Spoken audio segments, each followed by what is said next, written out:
O calor era insuportável naquela tarde de janeiro em Balneário Camboriú. Não o calor típico do verão catarinense, mas algo diferente, algo errado.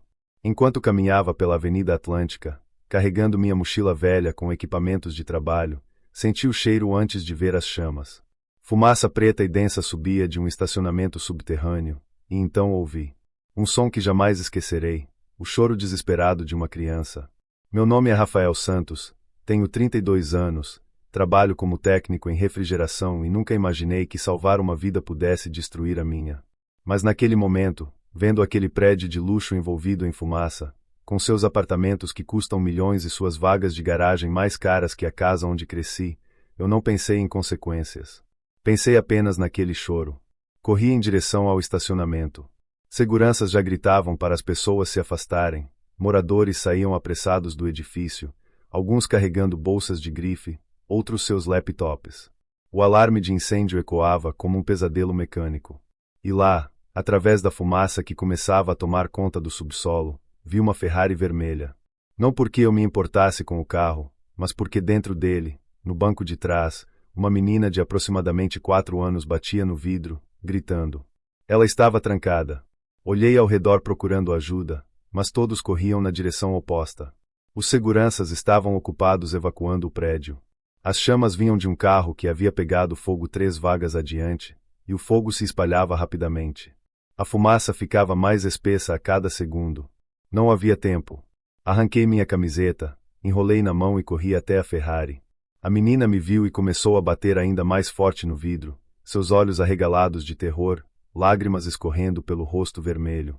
Tentei abrir as portas. Todas trancadas. O sistema de segurança do carro devia ter ativado o travamento automático. Gritei para ela se afastar do vidro lateral, fazer um sinal com as mãos que esperava que ela entendesse.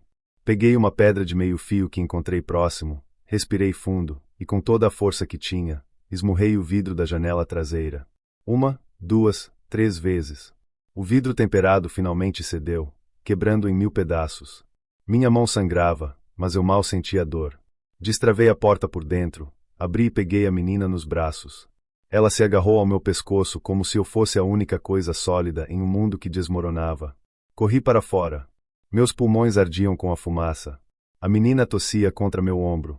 Quando chegamos à calçada, longe do prédio, ela ainda tremia. Sentei-me no chão com ela, tentando acalmá-la, dizendo que estava tudo bem agora, que ela estava segura. Uma mulher idosa me ofereceu água. Outras pessoas começaram a se aproximar, algumas filmando com celulares, outras perguntando se estávamos bem. Os bombeiros chegaram poucos minutos depois, sirenes rasgando o ar quente da tarde.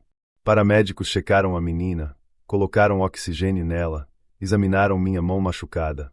Eu estava em choque, a adrenalina começando a passar, deixando apenas exaustão e um tremor nas pernas que não conseguia controlar. Foi então que eles chegaram. Um homem e uma mulher, ambos vestindo roupas que provavelmente custavam mais que meu salário de 6 meses. Ele de terno claro, ela com um vestido branco e óculos escuros enormes.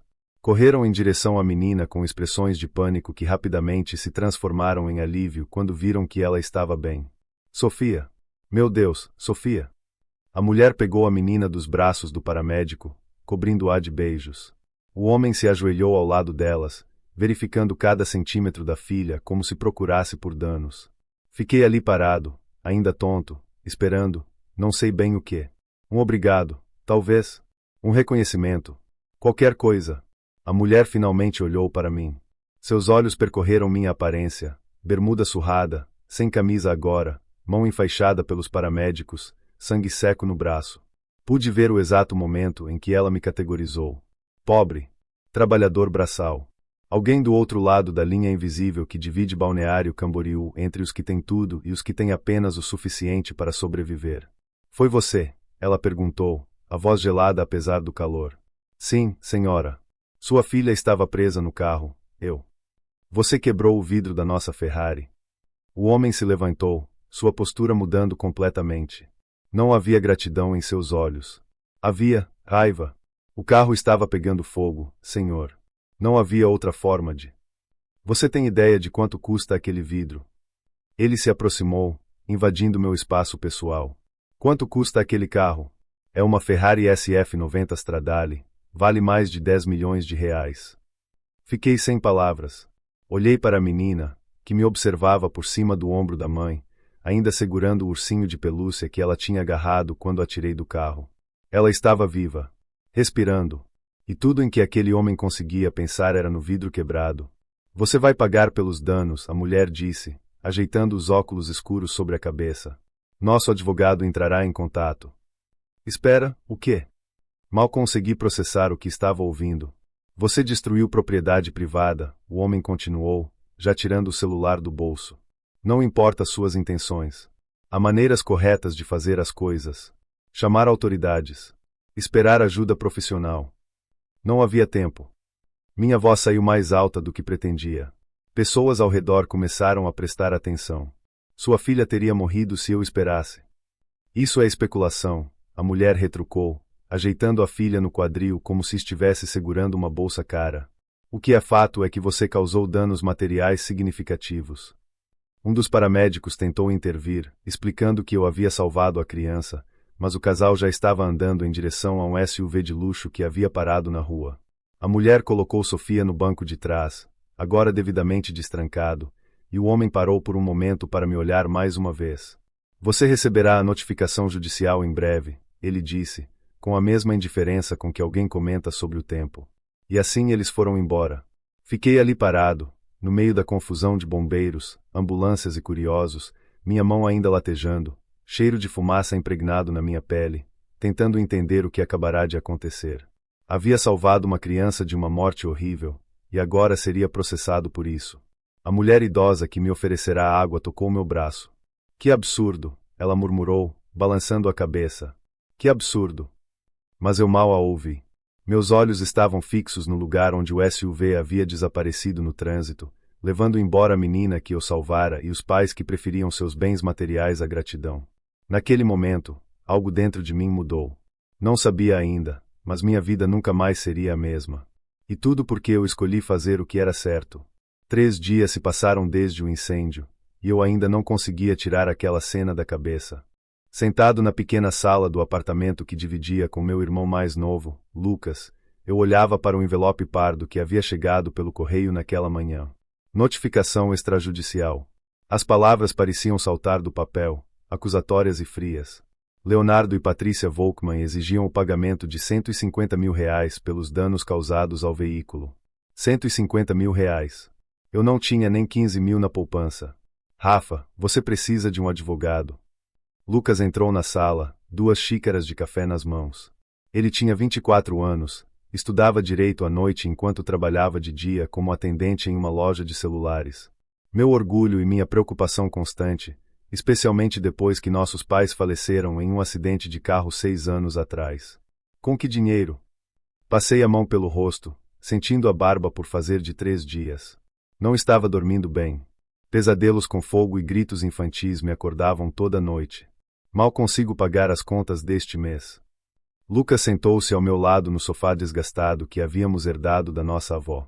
Nosso apartamento ficava no bairro dos Estados, longe das torres de luxo da Barra Sul onde acontecerá o incêndio. Era um lugar simples, 2 quartos pequenos, uma sala que servia como cozinha também, banheiro minúsculo. Mas era nosso, ou pelo menos seria quando terminássemos de pagar as prestações para a Caixa. A universidade tem um núcleo de prática jurídica, Lucas sugeriu. Posso falar com meu professor, ver-se? Não. Minha resposta saiu mais dura do que pretendia. Você já faz demais, Lucas. Não vou deixar isso atrapalhar seus estudos. Crescemos rápido demais depois da morte dos nossos pais. Eu tinha 26 anos quando aconteceu, Lucas apenas 18. De repente, eu era pai e irmão ao mesmo tempo, tentando manter nossa pequena família de 2 funcionando enquanto processávamos uma dor que parecia não ter fim. Aprendi a consertar geladeiras e ar-condicionado assistindo vídeos no YouTube, montei meu próprio negócio informal, recusando ofertas de emprego fixo porque pagavam menos que meus bicos como autônomo. Fiz tudo certo. Ou pelo menos tentei. Paguei a faculdade de Lucas, mesmo que isso significasse trabalhar 12 horas por dia, 7 dias por semana durante anos. Vi meu irmão se tornar um homem bom, inteligente, com um futuro pela frente. E agora, por causa de um ato que qualquer pessoa decente faria, tudo estava ameaçado. Meu celular tocou. Número desconhecido. Atendi com apreensão. Rafael Santos. Uma voz feminina, profissional. Sim. Aqui é Mariana Silveira, do escritório Volkmann e Associados. Estou ligando para discutir os termos do acordo extrajudicial referente aos danos causados ao veículo do Sr. Leonardo Volkmann. Meu estômago revirou. Não foi um dano intencional. Eu salvei a filha dele. Entendo sua perspectiva, Sr. Santos. O tom dela não mudou, mecânico e frio. Porém, segundo a lei, você danificou propriedade alheia sem autorização. Os senhores Volkmann estão dispostos a reduzir o valor da indenização para R$ 80 mil caso haja um acordo amigável, evitando custos adicionais de um processo judicial. 80 mil. Ri, um som sem humor. Você acha que eu tenho 80 mil reais?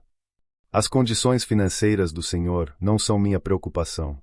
Os senhores Volkmann foram extremamente generosos ao considerar um desconto. Sugiro que procure orientação jurídica. Boa tarde. Ela desligou. Fiquei olhando para o telefone, incrédulo. Lucas me observava, preocupação estampada no rosto jovem que ainda guardava traços do menino que ele costumava ser. O que foi? Contei a ele sobre a ligação. Sobre os 80 mil reais que eu não tinha. Sobre a generosidade de pessoas que preferiam destruir financeiramente quem salvou sua filha do que simplesmente dizer obrigado. Isso é insano, Lucas murmurou. Completamente insano. Naquela noite, tentei trabalhar. Tinha 2 chamados agendados, um ar-condicionado com problema no compressor em um apartamento no centro, e uma geladeira que não estava resfriando em uma casa no tabuleiro. Trabalho simples, rotineiro, o tipo que eu fazia no piloto automático há anos. Mas não consegui me concentrar. No primeiro apartamento, uma senhora de seus 60 anos me ofereceu café enquanto eu trabalhava. Ela reconheceu meu nome quando se apresentei. Você é aquele rapaz que salvou a menina no incêndio. Seus olhos se iluminaram. Vi no grupo do WhatsApp do condomínio.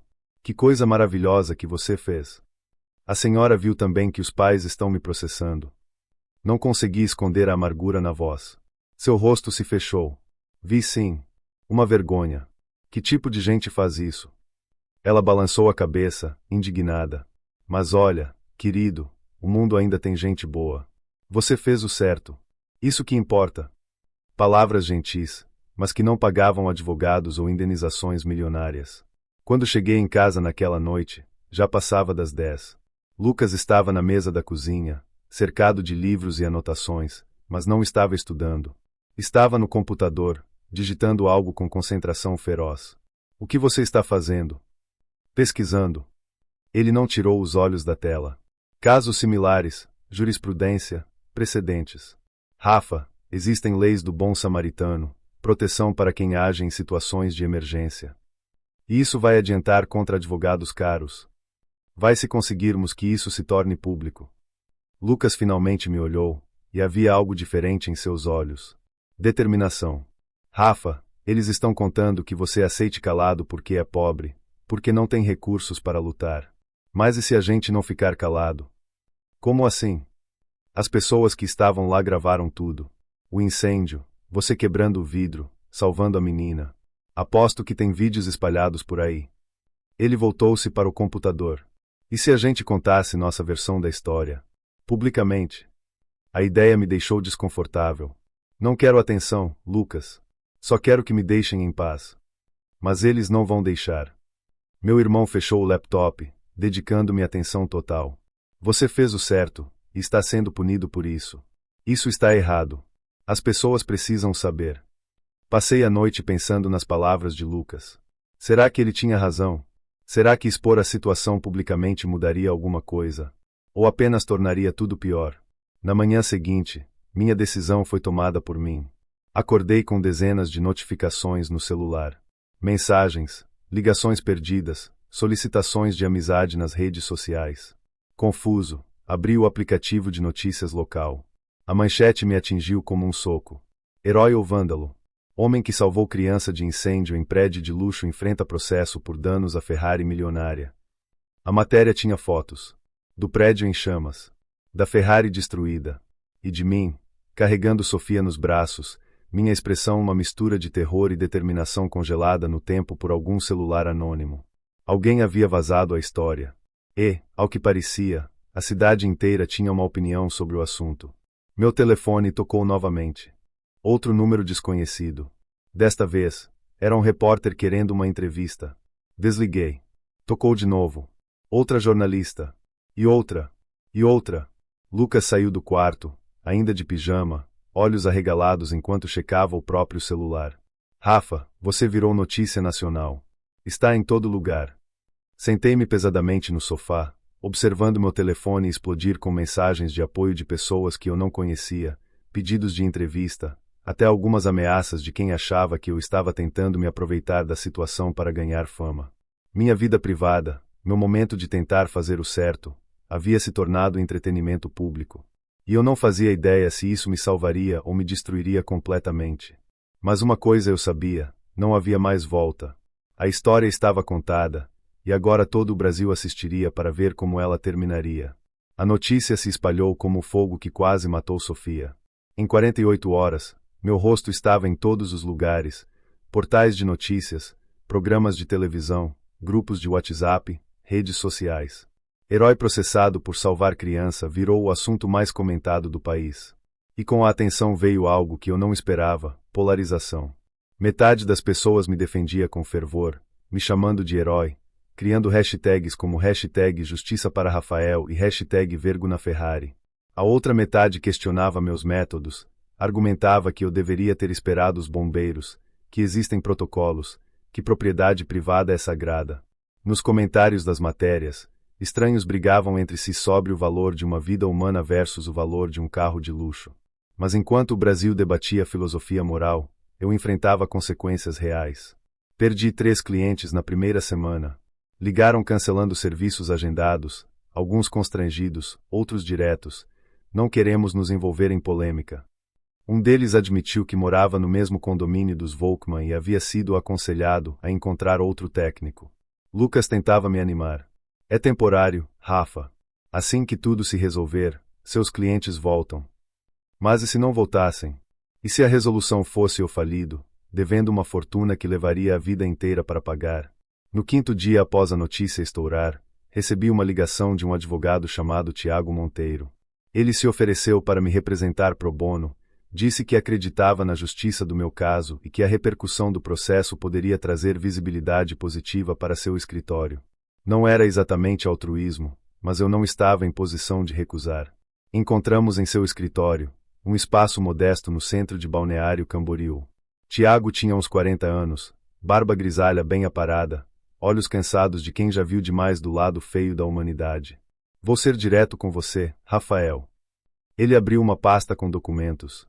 Legalmente, você está em uma área cinzenta. Existe jurisprudência sobre estado de necessidade, excludente de ilicitude. Você agiu para salvar uma vida. Wise. Ele fez uma pausa significativa. Os Volkmann têm um dos melhores escritórios de advocacia de Santa Catarina. Vão argumentar que você agiu de forma imprudente, que causou danos desnecessários, que existiam outras opções. Que outras opções? Minha voz saiu mais alta que pretendia. Deixar a menina morrer. Eles vão dizer que você poderia ter esperado os bombeiros, que chegaram minutos depois. Vão apresentar laudos técnicos dizendo que o fogo não se espalharia tão rápido, que havia tempo. Tiago suspirou. Mentiras, claro, mas mentiras caras, bem apresentadas, com especialistas de terno caro jurando que é verdade. Então não tenho chance. Não disse isso. Ele se inclinou para a frente. Nossa melhor arma é a opinião pública. O júri popular, se chegarmos a julgamento, estará do seu lado. Mas precisamos jogar isso de forma inteligente. Nos dias seguintes, tentei exatamente isso. Aceitei dar uma entrevista para um programa local de TV. A repórter, Juliana Costa, parecia genuinamente indignada com minha situação. Sentamos em um café na orla, câmeras gravando enquanto eu contava minha versão.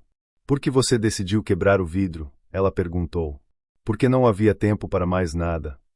Revivi aquele momento, o pânico, o choro de Sofia. Eu vi uma criança em perigo mortal. Não pensei no carro, no valor, em consequências. Pensei que se eu não agisse naquele exato segundo, ela morreria. E eu não conseguiria viver comigo mesmo sabendo que poderia ter feito algo. A entrevista foi ao ar na noite seguinte. Achei que ajudaria. E ajudou, mas não da forma que eu esperava. Os Volkmann deram sua própria entrevista 2 dias depois, em um programa nacional de maior audiência. Leonardo usava terno azul marinho impecável, Patrícia um vestido creme elegante. Sentaram-se lado a lado em um sofá de estúdio, Sofia entre eles, vestida como uma boneca cara, cabelos loiros impecavelmente penteados. Somos gratos que nossa filha esteja segura, Leonardo começou, voz medida e controlada. Mas isso não muda o fato de que houve danos significativos à nossa propriedade. O Sr. Santos agiu impulsivamente, sem considerar alternativas. Os bombeiros estavam a caminho, Patrícia complementou, acariciando os cabelos de Sofia. Ele podia ter esperado. Profissionais treinados teriam resgatado nossa filha sem destruir nosso patrimônio. Vocês realmente acreditam nisso? O apresentador parecia cético. Que valeria a pena arriscar a vida da criança para preservar um carro? Não se trata do carro, Leonardo respondeu, e pela primeira vez sua máscara de calma rachou levemente. Trata-se de princípios. Vivemos em uma sociedade de leis. Pessoas não podem simplesmente destruir propriedade alheia e usar boas intenções como desculpa. Onde isso termina? A entrevista viralizou. Os Volkmann foram massacrados nas redes sociais. Chamados de monstros, de pais desnaturados, de símbolos de tudo que estava errado com os ricos do Brasil. Mas também ganharam defensores, outros milionários, advogados especializados em direito de propriedade, pessoas que argumentavam que emoção não pode substituir racionalidade. A polarização só piorou. E então as coisas começaram a ficar pessoais. Alguém descobriu o endereço do condomínio dos Volkmann e organizou um protesto. Dezenas de pessoas se reuniram do lado de fora, com cartazes e gritos. A polícia teve que intervir. Patrícia Volkmann deu uma entrevista chorando, dizendo que se sentia ameaçada, que Sofia estava tendo pesadelos. Parte de mim sentiu satisfação vendo eles sofrerem alguma consequência. Mas a parte maior, a parte que ainda lembrava porque fiz o que fiz, sentia apenas cansaço. Lucas estava preocupado comigo. Você não está comendo direito. Não está dormindo. Rafa, isso está te consumindo. Ele tinha razão. Eu perderá 6 quilos em 2 semanas. Tinha olheiras profundas. Cada vez que o telefone tocava, meu coração disparava. Parei de checar as redes sociais porque metade dos comentários eram de ódio, tanto contra mim quanto a meu favor, e ambos pareciam igualmente tóxicos. Meu trabalho continuava sofrendo. Mais clientes cancelaram. Os que ficaram pareciam desconfortáveis, como se eu fosse uma celebridade constrangedora na casa deles. Uma senhora me pediu para usar a entrada dos fundos para seus vizinhos não me verem. Engoli o orgulho e usei. Tiago me ligou uma manhã com notícias. Os Volkmann aumentaram a oferta de acordo. 50 mil reais. É metade do que pediam originalmente. Ainda não tenho 50 mil. Você poderia conseguir um empréstimo. Parcelar. É muito dinheiro, Rafael, mas é melhor que 150 mil. E evita um julgamento que pode durar anos. Não. A palavra saiu firme, surpreendendo até a mim mesmo. Não vou pagar. Não fiz nada errado. Sei disso. Mas às vezes fazer o certo não significa ganhar. Aquela frase me assombrou pelos dias seguintes. A verdade era que eu estava perdendo. Perdendo dinheiro, perdendo trabalho, perdendo sono e sanidade. E os Volkmann? Eles tinham recursos infinitos para prolongar isso indefinidamente. Podiam me sangrar até eu não ter mais nada. Foi então que algo inesperado aconteceu. Estava em casa, assistindo sem interesse a um programa de notícias, quando vi uma moça jovem, talvez 20 e poucos anos, sendo entrevistada. O nome dela apareceu na tela, Carolina Mendes, ex-babá da família Volkmann. Trabalhei para eles por 2 anos, ela dizia, voz tremendo levemente. E precisam saber a verdade sobre aquele dia. Sentei-me mais ereto, coração acelerando. Sofia não estava acidentalmente trancada no carro, Carolina continuou. Patrícia tinha o hábito de trancar a filha lá quando queria fazer compras sozinha. Dizia que a menina atrapalhava. Deixava ela no carro no estacionamento, com o ar-condicionado ligado, assistindo desenhos no tablet. Às vezes por 1, 2 horas. O estúdio ficou em silêncio absoluto. Eu alertei que era perigoso, ilegal até. Fui demitida por insubordinação. Carolina limpou uma lágrima. Quando vi a notícia do incêndio, soube exatamente o que tinha acontecido. E quando vi eles processando o homem que salvou Sofia de uma situação que eles mesmos criaram. Sua voz falhou. Não consegui ficar calada. A bomba havia explodido. Em questão de horas, a história de Carolina estava em todo lugar. Outros funcionários começaram a aparecer, confirmando o comportamento negligente dos Volkmann. Uma investigação do Conselho Tutelar foi aberta. Políticos começaram a pedir leis mais rígidas sobre abandono de menores. Os Volkmann negaram tudo, obviamente. Chamaram Carolina de oportunista, disseram que ela estava mentindo por vingança. Mas o dano estava feito. A opinião pública, que já pendia a meu favor, agora os condenava completamente. Tiago me ligou, empolgado. Isso muda tudo, Rafael. Com essas testemunhas, podemos não apenas ganhar o caso, mas processá-los por danos morais. Mas eu sentia apenas um vazio estranho. Sim, talvez ganhássemos agora. Mas a que custo? Uma família estava sendo destruída publicamente.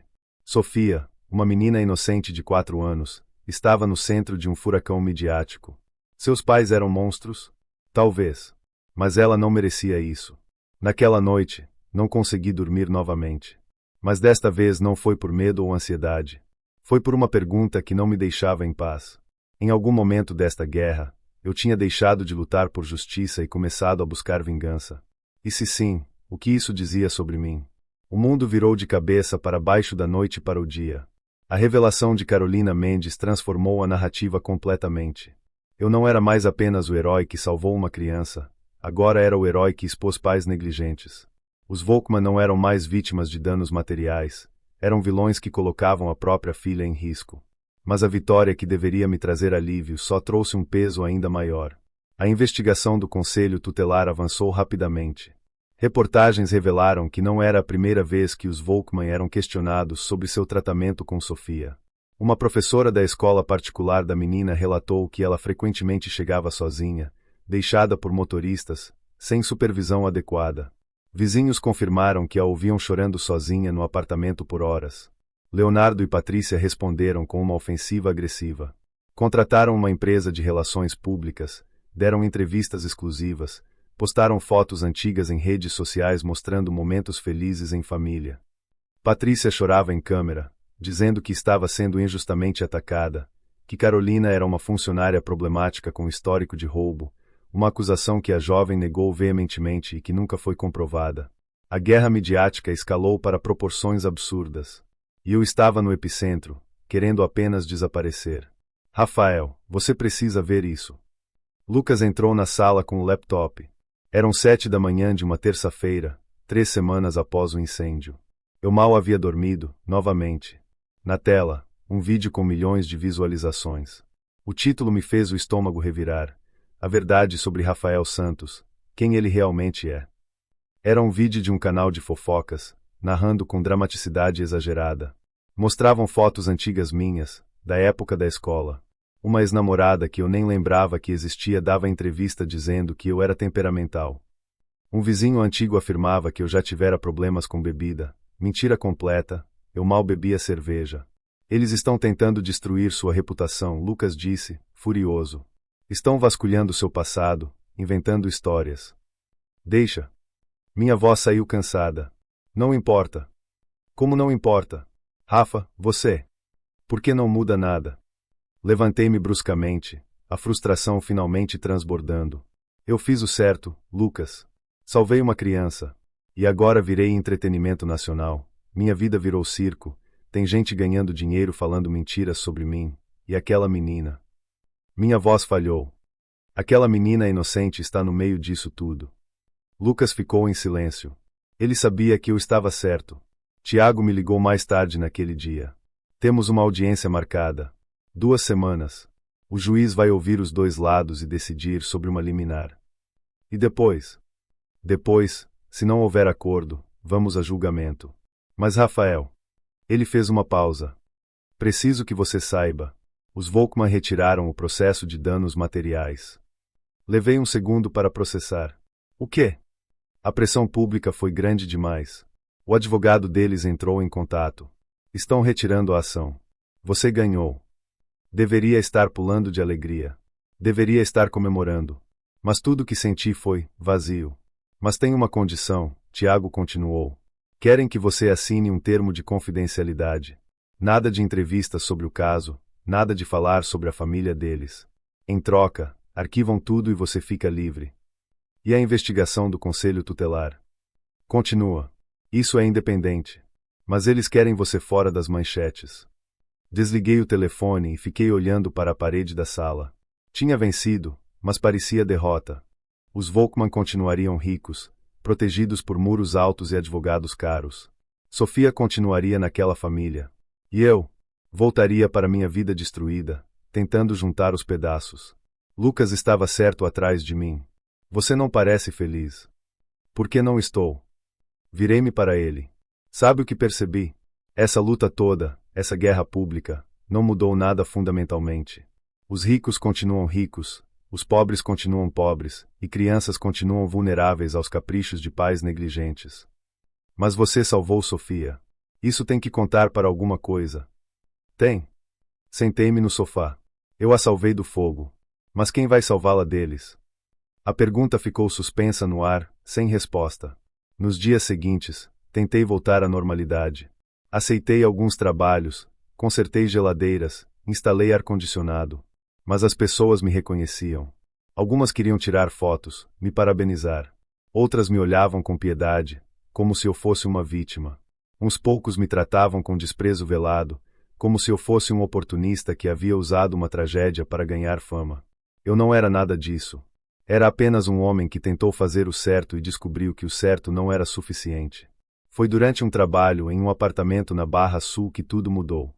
A cliente era uma mulher na casa dos 50, elegante, voz suave. Enquanto eu trocava o gás do ar-condicionado, ela fez café e conversamos. Ela me perguntou sobre o caso. Todo mundo perguntava. Deve ter sido difícil, ela disse, com genuína compaixão. Foi. Ainda é. Minha irmã trabalha com assistência social. Ela mexeu o café, pensativa. Ela diz que casos como o da pequena Sofia são mais comuns do que imaginamos. Crianças negligenciadas por pais que têm todos os recursos do mundo, mas nenhuma real presença emocional. Aquilo me atingiu de um jeito que não esperava. E o que acontece com essas crianças? Depende. Algumas conseguem suporte. Outras? Ela suspirou. Outras crescem com feridas que nunca cicatrizam. Terminei o serviço em silêncio, mas a conversa ecoou na minha cabeça pelo resto do dia. Naquela noite, tomei uma decisão. Liguei para Tiago. Não vou assinar o termo de confidencialidade. Silêncio do outro lado. Depois, Rafael, você tem certeza? Isso significa que o processo continua, que... Eu sei o que significa. Mas se eu assinar, estarei dizendo que está tudo bem. Que eles podem fazer o que quiserem com a filha deles contanto que eu fique quieto. E não está tudo bem. O que você quer fazer? Quero que isso vá a julgamento. Quero que um juiz ouça tudo, analise tudo, e decida. Não apenas sobre o carro, mas sobre tudo. Quero que fique registrado, público, o que aconteceu. Você sabe que pode perder, certo? Um julgamento é imprevisível. Você pode acabar devendo dinheiro que não tem. Eu sei, mas pelo menos vou saber que tentei fazer mais que apenas sobreviver. Vou tentar fazer diferença. Lucas estava na sala quando desliguei. Ele havia escutado tudo. Você tem certeza disso? Ele perguntou, e vi medo em seus olhos. Medo por mim, pelo nosso futuro incerto. Não. Fui honesto. Mas preciso fazer isso de qualquer forma. Os Volkmann não reagiram bem à minha recusa. Seu advogado emitiu um comunicado público, pintando-me como alguém que estava prolongando um circo midiático por atenção. Reativaram o processo, mas agora com uma nova ação, difamação. Alegavam que as acusações de negligência, amplificadas por minha recusa em encerrar o caso, estavam destruindo sua reputação profissional. Leonardo era CEO de uma empresa de investimentos. Patrícia, herdeira de uma fortuna familiar e influenciadora digital. Ambos afirmavam que clientes estavam se afastando, que oportunidades de negócio estavam sendo perdidas. Me processavam agora por danos morais e materiais no valor de R$500 mil. R$500 mil. Era absurdo. Era assustador. Mas também era a confirmação de que eu havia feito a escolha certa. Eles estavam desesperados, usando a única arma que tinham, dinheiro e poder. A audiência aconteceu numa manhã fria de fevereiro. O fórum estava lotado de jornalistas, curiosos, apoiadores de ambos os lados. Eu usava o único terno que possuía, comprado para o funeral dos meus pais anos atrás. Os Volkmann chegaram com uma comitiva, 3 advogados, assessores de imprensa, seguranças particulares. Sofia não estava lá. Graças a Deus. O juiz era um homem de seus 60 anos, cabelos grisalhos, expressão severa. Dr. Augusto Medeiros, conhecido por ser rígido mas justo. Os advogados dos Volkmann apresentaram primeiro documentos sobre o valor do carro, laudos técnicos sobre os danos, argumentos jurídicos complexos sobre propriedade privada e limites da ação de bom samaritano. Falaram por quase 2 horas. Depois foi nossa vez. Tiago foi brilhante. Apresentou vídeos do incêndio, testemunhas que estavam lá, perícias independentes mostrando que o fogo se espalhava rapidamente e que não havia tempo a perder. Chamou Carolina Mendes, que testemunhou sob juramento sobre o padrão de negligência. Chamou bombeiros que confirmaram que minutos poderiam ter sido fatais. E então, Tiago me chamou para depor. Sentei-me na cadeira de testemunha, mão suando, coração disparado. O advogado dos Volkmann me fuzilou com perguntas agressivas. Porque não esperei autoridades. Como sabia que havia tempo suficiente? Não estava apenas buscando ser herói. Respondi cada pergunta com a verdade. Simples, direta. E então o juiz me fez uma pergunta que ninguém havia feito até então. Senhor Santos, se pudesse voltar no tempo, sabendo tudo o que aconteceria depois, o processo, a exposição, tudo, você faria a mesma coisa. O tribunal ficou em silêncio absoluto. Olhei para os Volkmann. Leonardo me encarava com desprezo mal disfarçado. Patrícia evitava meu olhar. Pensei em Sofia. Em seus olhos aterrorizados através do vidro. Em seus braços pequenos ao redor do meu pescoço. Em sua vida, ainda pela frente, com todas as possibilidades e promessas. Sim, respondi, voz firme. Faria tudo de novo. Sem hesitar. O juiz acenou, anotando algo. Pode se sentar. A audiência terminou. O juiz disse que analisaria tudo e daria sua decisão em uma semana. Saí do fórum exausto, mas com algo que não sentia há semanas, paz. Não importava mais o resultado. Eu havia dito minha verdade. Havia lutado, não apenas por mim, mas por algo maior. Lucas me esperava do lado de fora. Abraçou-me forte, sem dizer nada. Não precisava. Naquela noite, deitado na cama, olhando para o teto rachado do meu quarto simples, percebi algo fundamental. A verdadeira vitória não seria o veredito do juiz. Seria ter permanecido fiel a quem eu era, mesmo quando o mundo inteiro tentava me fazer duvidar disso. Seria ter escolhido, repetidas vezes, fazer o certo ao invés do fácil. E isso, ninguém poderia tirar de mim. A semana mais longa da minha vida chegou ao fim numa manhã ensolarada de fevereiro. O céu sobre Balneário Camboriú estava azul e límpido, como se a natureza se recusasse a refletir a tempestade que acontecia dentro do fórum.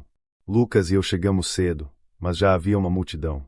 Jornalistas, apoiadores com cartazes, até alguns youtubers transmitindo ao vivo. O caso havia se tornado maior que todos nós. Tiago nos encontrou na entrada. Pronto, ele perguntou, e eu vi preocupação genuína em seus olhos. Tanto quanto posso estar. A sala do tribunal estava lotada até a última cadeira. Cada assento ocupado, pessoas em pé no fundo, seguranças tentando manter a ordem. Os Volkmann já estavam sentados, cercados por sua equipe jurídica. Patrícia usava um terno branco impecável, Leonardo um cinza escuro. Ambos pareciam confiantes, como se já soubessem o resultado. O juiz Augusto Medeiros entrou, e o tribunal ficou em silêncio. Ele se sentou, ajustou os óculos e abriu uma pasta grossa. Meu coração batia tão forte que achei que todos poderiam ouvi-lo. Estamos aqui para a sentença do processo número. Ele citou os números, mas mal registrei. Movido por Leonardo Augusto Volkmann e Patrícia Cristina Volkmann contra Rafael Santos, referente a danos materiais, e contra processo de Rafael Santos referente à ação de estado de necessidade e difamação. Ele fez uma pausa, seus olhos percorrendo o tribunal lotado. Este caso chamou a atenção nacional não apenas pelos fatos em si, mas pelo que representa em nossa sociedade. O conflito entre direito de propriedade e preservação da vida humana. Entre privilégio e dever moral. Entre lei fria e justiça verdadeira. Senti a mão de Lucas apertando meu ombro. Analisando os fatos, na tarde de 17 de janeiro, um incêndio eclodiu no estacionamento do edifício Majesty Tower. O réu, Rafael Santos, ao perceber que uma criança estava presa em um veículo próximo ao foco do incêndio, tomou a decisão de quebrar o vidro do carro para resgatá-la, causando danos ao veículo avaliados em R$ 150 mil pelos autores. O juiz pausou, bebeu água. Os autores argumentam que o réu agiu imprudentemente, causando danos desnecessários, e que deveria ter aguardado a chegada de autoridades competentes. Apresentaram laudos técnicos sugerindo que havia tempo hábil para resgate profissional. Meu estômago revirou.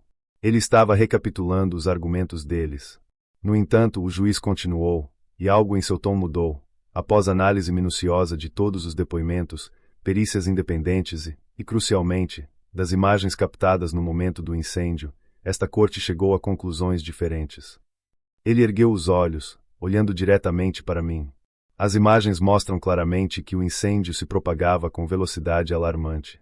O laudo dos bombeiros confirma que, dado o tipo de combustível e a ventilação do local, o fogo poderia ter alcançado o veículo onde estava a menor Sofia em questão de minutos.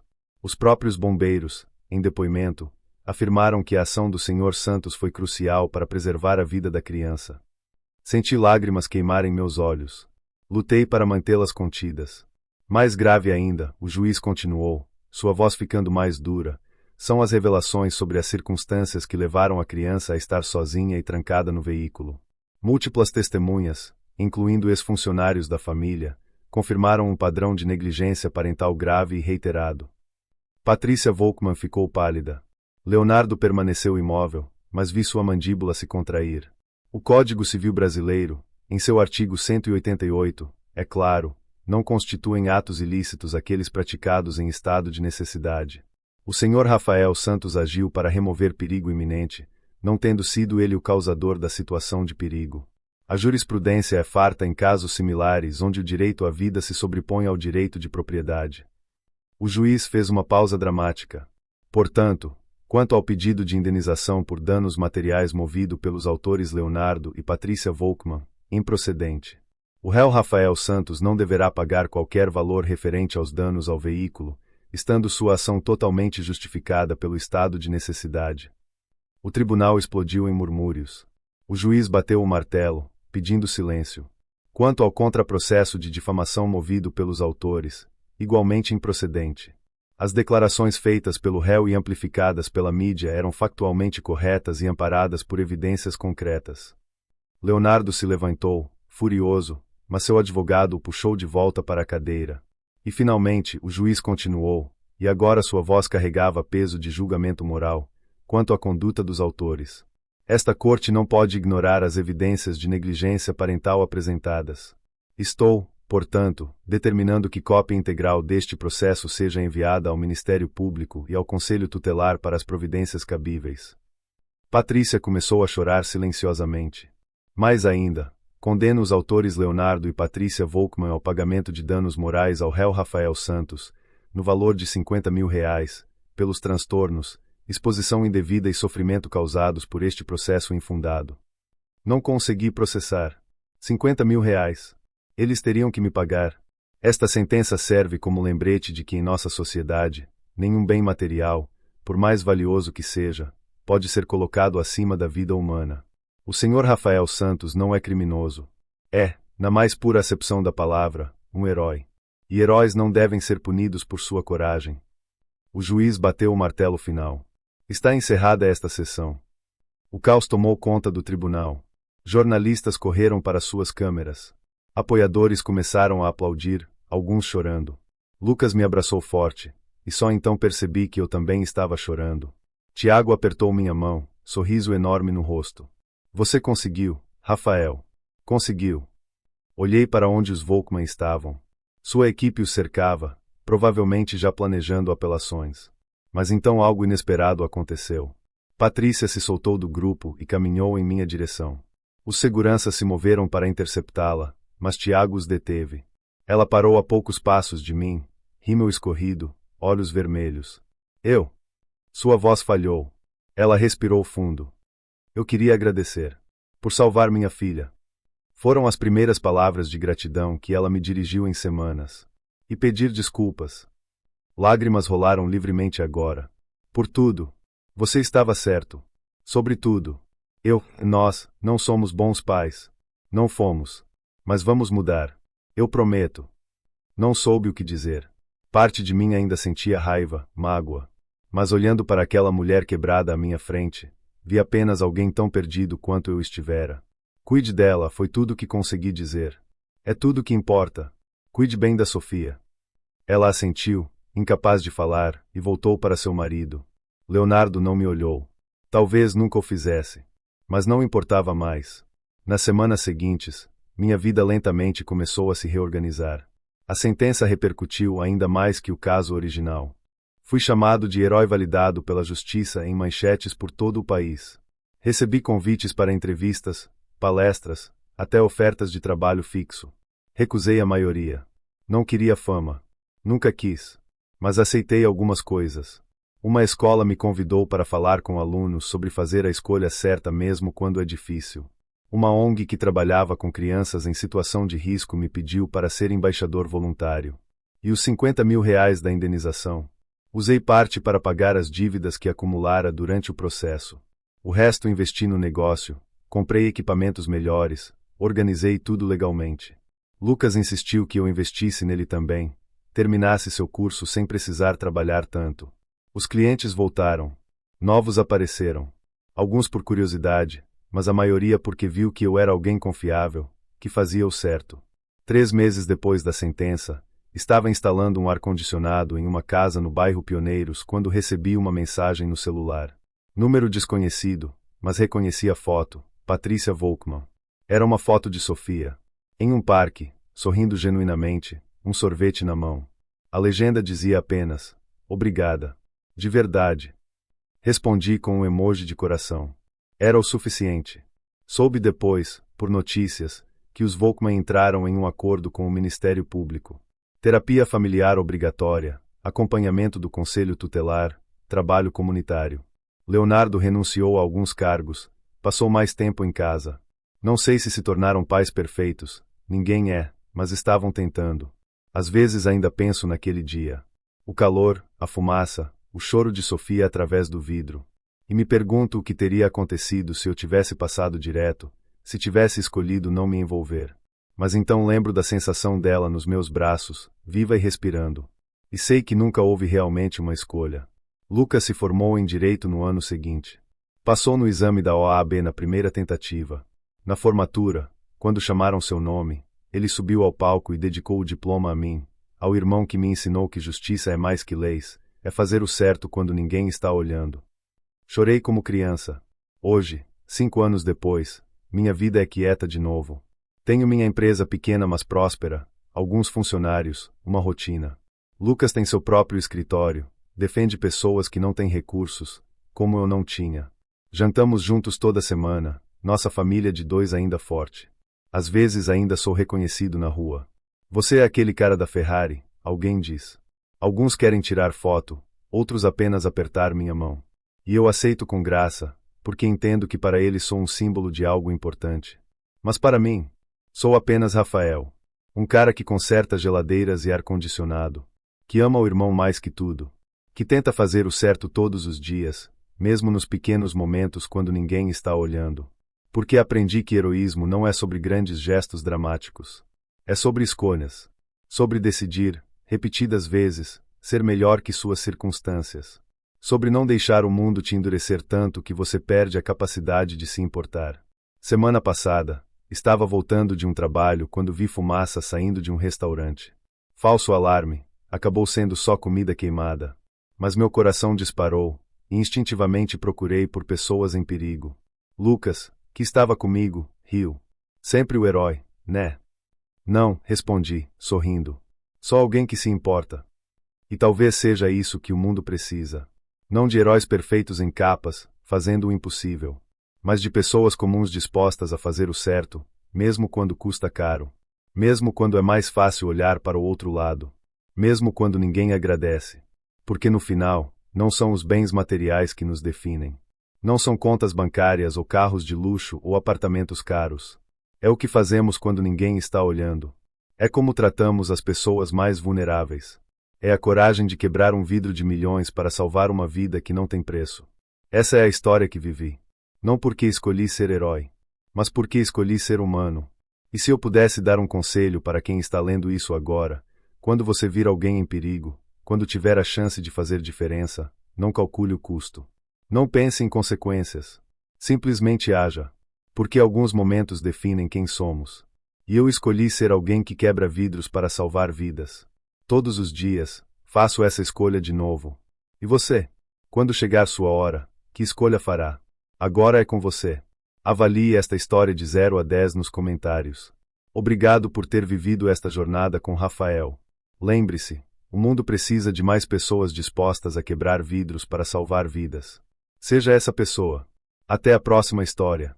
E que você sempre tenha coragem de fazer o certo.